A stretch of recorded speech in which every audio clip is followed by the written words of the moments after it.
Hello guys, pro kabaddi season 11లో Telugu Titans వాళ్ళు ఇప్పటి వరకు ల్యాగ్ అవుతున్నటువంటి ఒక ఏరియా మీద ఫోకస్ చేశారని చెప్పాలి.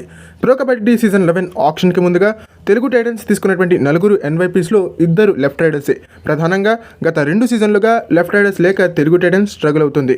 ప్రఫుల్ జవారీ వచ్చినప్పటికీ ప్రఫుల్ జవారీ తర్వాత పర్ఫామ్ చేసేటువంటి రైడర్స్ ఎవరు లేకపోవడం అండ్ గత 2 సీజన్స్గా లెఫ్ట్ రైడర్స్ కేసీడీ అనేది తెలుగు టైటన్స్ని వెంటాడుతూ ఉండడం మనం చూస్తూ ఉన్నాం.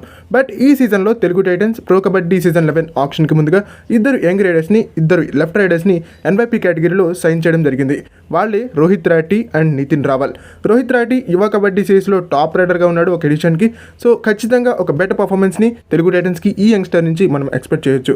అండ్ ఇతనితో పాటుగా ప్రఫుల్ జవారీ కూడా ఒక ఎడిషన్కి యువ కబడ్డీ సిరీస్లో టాప్ రైడర్గా ఉన్నాడు రీసెంట్గా. సో ఈ నేపథ్యంలో ఈ ఇద్దరు లెఫ్ట్ రైడర్స్ కూడా టాప్ నాచ్ పర్ఫార్మెన్స్ ఇచ్చేందుకు అవకాశాలు ఉన్నాయని చెప్పాలి. అండ్ నితిన్ రావల్ కూడా డొమెస్టిక్లో సూపర్ పర్ఫార్మర్.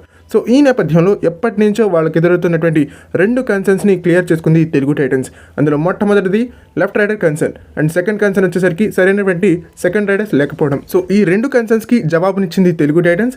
ముఖ్యంగా వాళ్ళ రైడింగ్ పర్ఫార్మెన్స్ని మరింత ఎన్హాన్స్ చేసుకునేటువంటి ప్రయత్నం తెలుగు టైటన్స్ ఈ ఎన్వైపీ కేటగిరీలో తీసుకున్నటువంటి యంగ్స్టర్స్ ద్వారా చేసిందని చెప్పాలి. All the best Telugu Titans. Pro kabaddi season 11 ఆప్షన్లో బాగా పర్ఫామ్ చేయాలని, ఆ తర్వాత సీజన్లో కూడా బాగా పర్ఫామ్ చేయాలని కోరుకుందాం.